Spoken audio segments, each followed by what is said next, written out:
sida ay daabaceen dhowr hay-adood oo warbaahin iyo cilmi baaris isugu jira 2009 saamilayda siyaasadda go'aanka iyo jihaynta Kenya waxa ay soo saareen go'aan midaysan oo Kenya ku faragelinayso arrimaha gudaha ee Soomaaliya waxa kamid ah in Kenya tababarato hubaysato isla markaana isku duwato dablay Soomaali ah oo xadka Kenya la leedahay Soomaaliya ka bilowda dagaalka wakaaladda taas oo macnaheedu yahay in maleeshiyadaasi gasho dagaal ay wakiil uga tahay ciidanka difaaca Kenya KDF iyada oo aan dagaalkaasi wax saameyn ku yeelan Kenya bartilmaameedka koowaad ee dablaydaasi waxa uu ahaa hakinta weerarada dhaqdhaqaaqa al-shabaab oo ay sheegtay Kenya inuu si xun u dhaawacay ganacsiga iyo dhaqaalaha dalxiiska Kenya inkasta oo Kenya u dabaaldegaysay sanadkaas sanad guurada 46 ee madaxbanaanideeda haddana ciidanka Kenya 46 sano inuu dhagta ka maqlama ahee lama gelin dagaal ciidanka dawlad kale waxaana suurtagal ah in taasi u horseeday deganaansho mar kalena ay ku tahay Kenya waaya aragnimo la'aan dagaal oo haysata waddan ku yaala bariga Afrika oo ay isku hayeen sooyaalka hogaankiisa muddo dheer xabashida iyo Soomaalidu hayeeshee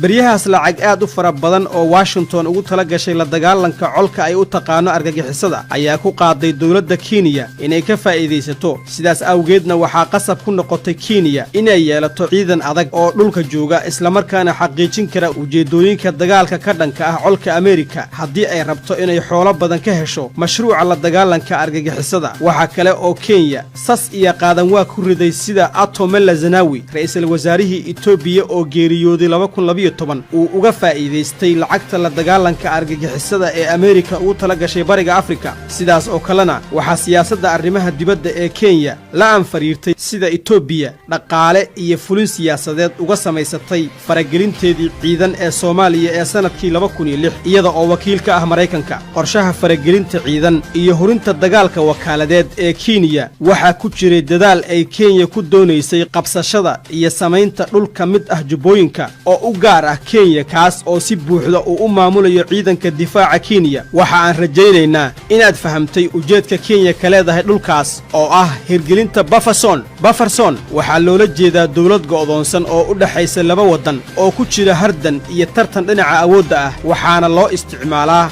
samaynta dawladdaas si loo dhammeeyo hardanka u dhaxeeya laba awoodood sidii Russia iyo Ingiriisku ay ku sameeyeen Afghanistan xilligii Ingiriisku gumaysanayay dalweynihii India ka hor intii aan Pakistan ka go'in wadanka India wixii ka horeeyay sanadkii 1946 sida ay shaacisay kooxda ka faaloota xasaradaha adduunka International Crisis Group xubno sare oo ka tirsan ciidanka KDF iyo siyaasiyiin uu kamid ahaa wasiirkii difaaca ee Kenya Yusuf Haji ayaa isla gartay hirgelinta siyaasad leh 3 af oo isugu jirta dagaal dana ganacsi iyo in koonfurta webiga Juba laga sameeyo dhul u gaar ah Kenya ama Bufferson kaas oo ciidanka KDF u sahlaya inuu helo aag nabdoon ama safe zone si saadka sahayda iyo isgaarsiinta ciidanku u hesho dhul ka mid ah Soomaaliya oo ciidanku u adeegsan karo si madax bannaan iyada oo dhammaan howlihiisu yihiin kuwa qarsoodi ah ilaa iyo inta warbaahinta Kenya loogu sheegayo inay u faafiso sida ay dawladdu u rabto oo ay wasaaradaha arrimaha dibadda iyo difaacu diyaarinayeen sida ay sheegtay ICG si qorshahaasi u hirgalo wasaaradda gaashaandhigga ee Kenya waxa ay go'aansatay in dhaqdhaqaaqa al-shabaab laga riixo dhammaan dhinaca koonfureed ee webiga Juba iyada oo loo riixayo dhinaca waqooyiga webiga Juba oo saraakiisha KDF u arkaysay inuu yahay dhul laga heli karo awood ka dhan ah dhaqdhaqaaqa al-shabaab October 2011 laba batalyan ama ciidan ka badan 2000 oo askari oo kamid ah ciidanka difaaca Kenya ayaa ka soo gudbay xadka Soomaaliya la leedahay Kenya isaga oo taageero farsamo iyo mid xoogsiinaya jabhadii Raasgamboni oo uu aas-aasay Sheekh Xasan Turki balse uu hogaamiye dagaal ka ahaa Sheekh Ahmed Maxamed Islaam Ahmed Madoobe tabiyaaqadii 2009 jabhadaas Raasgamboni waxa ay la midowday jabhadii Xisbul Islaam iyada oo ay hogaamiyayaal sare ka noqdeen Sheekh Umar Imam Sheekh Xasan Daahir Aways Sheekh Xasan Turki iyo Sheekh Ahmed Maxamed Islaam ujeedada faragelinta ciidan waxa lagu sheegay in Kenya xakameynayso dambiye afduub iyo dil isugu jira oo ka dhacay gudaha Kenya iyo xadka Soomaaliya iyo Kenya hayeeshee sheegashadaasi Kenya uguma filnayn inay sameeyso faragelin ciidan oo aan si cad loogu sharaxin awoodaha miisaama siyaasadda iyo nabadgelyada gobolka balse dhacda ilayska jaalaha siisay faragelinta military ee Kenya ku sameeynaysa Soomaaliya ayaa dhacday October 2011 rag hubaysan ayaa galay gudaha Kenya waxa ayna dileen nin dalxiis ah oo u dhashay Ingiriiska waxa ayna afduubteen xaaskii dalxiisaha ingiriiska haweenay faransiisa iyo laba shaqaale oo ka shaqaynaya gargaarka kuwaas oo u dhashay Spain inkasta oo falkaasi marmarsiyo macquul ah siiyey faragelin ciidan oo aad u caraysan haddana dhacdadaasi waxa ay walwal badan ku dhalisay dhaqaalaha Kenya ka soo gala dalxiiska iyo guud ahaan nabadgelyada gobolka NFD ee Kenya haysato kaas oo xuduud la leh degmada Lamu si walba oo ay tahaba falkaasi waxa uu sabab suuragal ah u sameeyay faragelinta ciidan ee Kenya ku gashay Soomaaliya sanadkii 2011 iyada oo isu aragtay inay la dib dhacday faragelinteeda arrimaha gudaha Soomaaliya halka Ethiopia ay gacanta kula jirtay muddo dheer ayna uga heshay kaalin siyaasadeed oo gobolka iyo adduunka ah 3 maalin kadib falkaas Kenya waxa ay shaacisay faragelinteeda military ee ay ku sameynayso Soomaaliya waxaana ciidanka KDF isaga oo aan la kulmin dagaal weyn sidii uu qorsheeyay sanada ka hor galay gobolada Jubbooyinka iyada oo dagaalka intiisa badan ay fuliyeen guulna ka gaareen jabhada ay ka mid ahayd Raskamboni oo muddo kadib isu rogi doonta udubdhaxaadka awoodda Jubbada hoose iyo salka xukunka Kismaayo bartilmaameedka ugu muhiimsan ee ujeedka faragelinta ciidan ee Kenya oo ahaa sameynta iyo jeexidda habkii lagu dhisi lahaa dawlad go'doonsan oo u dhaxaysa Kenya iyo Soomaaliya ama buffer zone waxa uu suuro galay markii ciidanka KDF oo kaalmo ka helaya jabhada Soomaali ah uu galay gobolada Jubbooyinka isla markaana gacanta ku dhigay dekadda garoonka ama gegida diyaaradaha iyo guud ahaan magaalada Kismaayo maalintaas Kenyaanku waxa ay isku salaameen Sekuya Furaha ama maalin farxadeed maadaama sidii waaye aragga KDF u dajiyay qorshaha uu intiisa badan u hurgalay haddana walaahow badan ayaa ka jiray xilligaas sida ay Kenyaanku u sii joogtayn karaan gacan ku haynta Kismaayo I'm quite happy with the progress because aad ayaan ugu faraxsanahay horumarka marka aan eegno waqtiga aan hawshan ku qabanay oo ahayd hal bil aad ayay u fiican tahay waxaan qabsanay dhul aad iyo aad muhiim u ah waxaan rumaysnahay in maalmaha soo socdana aan halkaas sii joogi doono tallaabada xigta ee hawsheenna waa inaan markan maamulnaa dekedda oo ku taala qaybta koonfureed ee magaalada iyo garoonka diyaaradaha oo isna ku yaala qaybta koonfur galbeed ee magaalada marka laga bilaabo halkaas waa inaan si cilmiyeysan u dejinnaa magaalada weliba maalinta ama labada maalin ee soo socota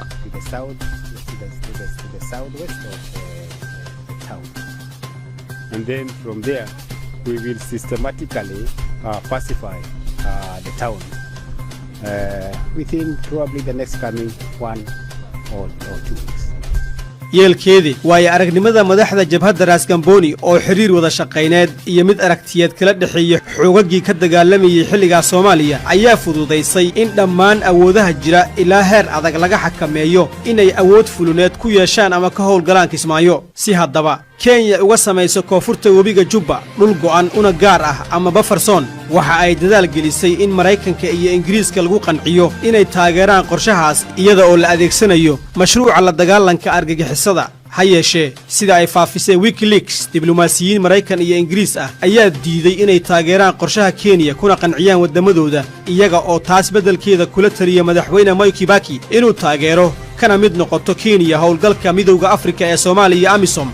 balse taladaas waxa ay Kenya qaadan doontaa 2 sano kadib marka qorshaheedii qayb ahaan u hurgalay si gaabis ah ayna ka maarmi weysay taageerada Mareykanka iyo Ingiriiska waxa ayna Kenya si fiican u hagaajisay xiriirkii ay la lahayd jabhadaha Raskamboni Polo Team iyo ciidan daacad u ahaa maamulkii Azaniya ee Professor Gandhi wasiirkii hore ee gaashaandhigga Soomaaliya oo sida ay daabacday BBC World mar noqday la taliyaha shirkadda shidaalka iyo gaaska ee Total oo Faransiis ah kana mid ah 7 shirkadood ee ugu horeeya shidaalka iyo gaaska adduunka oo dhan sida lagu daabacay warbixintaas BBC World Faransiiska iyo Norway waxa ay dhaqaale badan geliyeen hirgelintii mashruucii maamulka Azaniya ee Professor Gandhi hayeeshee Professor Gandhi waxa uu diiday jiritaanka dhammaan wararka la xiriira in Faransiiska iyo Norway ay dhaqaale ku bixiyeen dhismaha maamulkiisii Azaniya Raskamboni Polo Team iyo ciidanka maamulkii Azaniya waxa ay ka dhinac dagaalamayeen ciidanka difaaca Kenya ilaa si rasmi ah Kenya u shaacisay faragelinteeda military ee Soomaaliya halkaas ayuuna ku xogeystay xiriirka danaha ku dhisan ee Ahmed Maxamed Islaam kala dhaxeeya Kenya Now the situation is settled, everything is okay, and the civilian, the local, they are very happy. hadda xaaladda waa la dejiyey aad ayayna u wanaagsan tahay dadka deegaanku aad ayay ugu faraxsan yihiin inaan u imaanno annaga iyo ciidanka difaaca Kenya iyo ciidanka qaranka Soomaaliya waxaad aragteen dadka deegaanka 4 ilaa 5 sano waxay ku jireen gacanta al-shabaab waana sababta ay dadku hadda bannaanka ugu soo baxayaan waxaan rajaynayaa in ay filayaan inay nolol helaan aad ayaan ugu faraxsannahay xaaladduna waa deggan tahay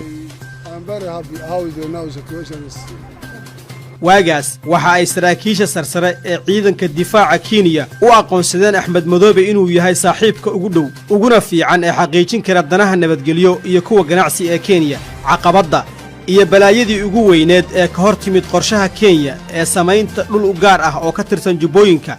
kaas oo sida ay Kenya ku taamayso noqon doona dhul madax bannaan oo u dhaxeeya Kenya iyo Soomaaliya waxa ay timid horaantii 2012 markii ay xukuumaddii ku-meelgaarka ahayd ee Shariif Sheekh Axmed ka gaabsatay in ay xitaa soo dhaweyso faragelinta ciidan ee Kenya ku sameynayso Soomaaliya diidmada Mareykanka iyo Ingiriiska ee damaca Kenya iyo soo dhaweyn la'aantii xukuumaddii Soomaaliya ee xilligaas waxa ay Kenya ku noqotay qaadan waa waxa ayna ku qasabtay inay sugto muddo gaaban inta uu isbedelayo maamulka Soomaaliya oo markaas ku jiray ololihii doorashada ee 2012 waxa kale oo rabitaanka Kenya xusuus xun ku reebay diidmada baarlamaankii ku-meelgaarka ahaa ee Soomaaliya oo fadhi ku yeeshay Baydhabo Oktoobar 2011 si aqlabiyad ah u diiday is-afgaradkii badda ee dhaxmaray xukuumaddii ra'iisul wasaare Cumar Cabdirashiid iyo xukuumaddii madaxweyne Mwai Kibaki bishii May 2009 kaas oo xeer ilaaliyaha qaranka ee Soomaaliya ku sheegay mar dambe inuu ahaa saldhigga difaaca qalfafbadeedka Soomaaliya ayna ku saxnayd xukuumaddii ra'iisul wasaare Cumar Cabdirashiid inay saxiixdo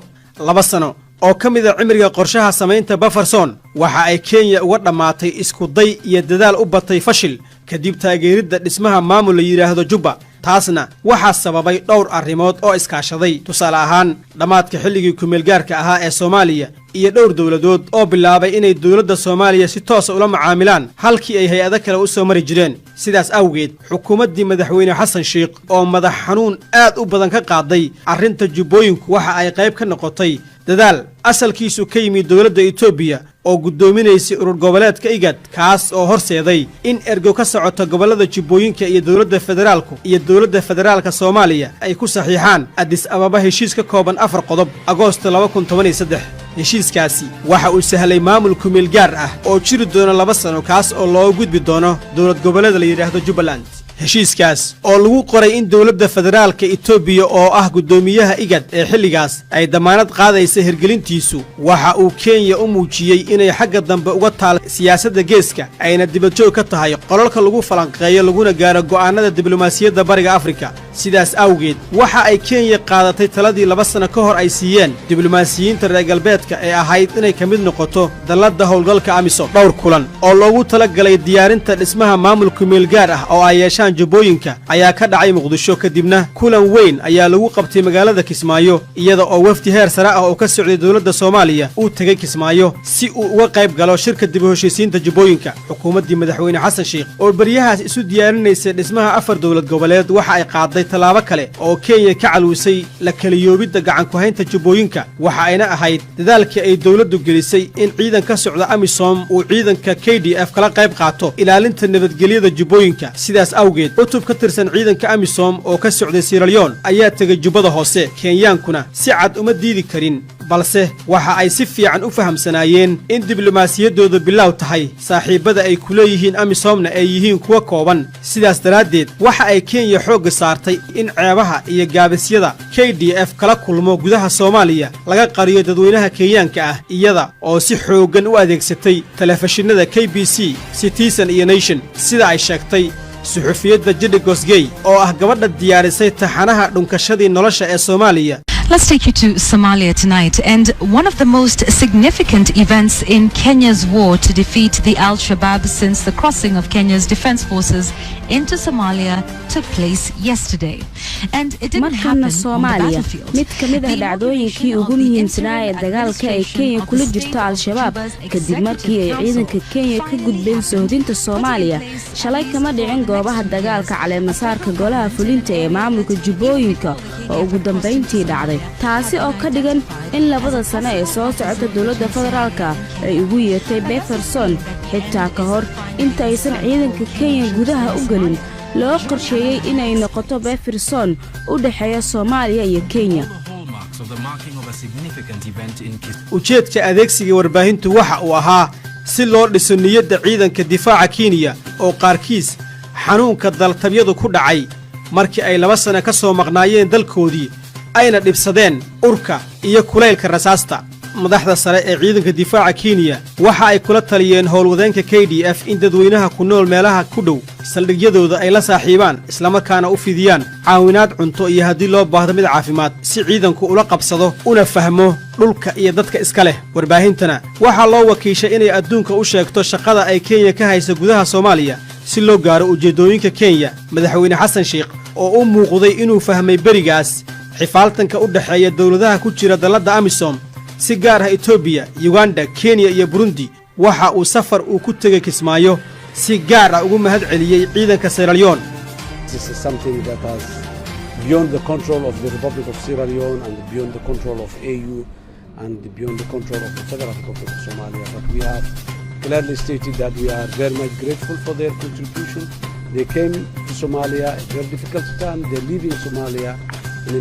much better. arrinta samaynta Bufferson u dhaxeeya Soomaaliya iyo Kenya wali fari kama qodna waxaana qalqaliye damaca Kenya ee sheegashada qayb kamid ah dhulbadeedka Soomaaliya balse sida uu muujiyay madaxweyne Uhuru Kenyatta oo booqasho loo bixiyay kedis ku tagay Dobley bishii March 2017 waxa jira culays iyo niyad jab Kenyaanka ka haysta xaqiijinta dhismaha dawlad go'doonsan oo u dhaxaysa Soomaaliya iyo Kenya ujeedka safarka madaxweyne Uhuru Kenyatta waxa uu ahaa dejinta iyo u laabqaboojinta ciidanka KDF ee jooga koonfurta Soomaaliya kaas oo sida ay sheegtay daraasadda KDF ee qanacsanaanta ciidanku in ka badan 30% qaba niyad jab iyo walwal waelewa matatizo ambayo hawa wanashabab wametuletea kule nyumbani fadlan niyadiina sare u qaada moraalkiinu ha sarreeyo ogaada waxaad maalin walba iyo mar walba samaynaysaan keliya aan la aqoonsanayn ee si dhammaystiran loo xushmaynayo haddaba Kenya 10 sano kadib uma suuro gelin hirgelinta iyo dhismaha dawlad u dhaxaysa Soomaaliya iyo Kenya waxaana u dheer dhibka ka haysta arrinta dhulbadeedka Soomaaliya Jomo Kenyatta madaxweynihii ugu horeeyay ee Kenya ayaa madax xanuun ka qaaday siyaasadda madaxweynihii ugu horeeyay ee Soomaaliya Aadan Cabdulla Cusmaan haddaba sidaas suurtagal u tahay in siyaasadda Soomaaliya ee maanta ay madaxa u dejiso wiilkiisa Uhuru Kenyatta haddii aad u aragto in muuqaalada noocan oo kale ah aad wax ka faa'iideyso like sar si aan u aragno cadadda tirada daneynaysa mahadsanid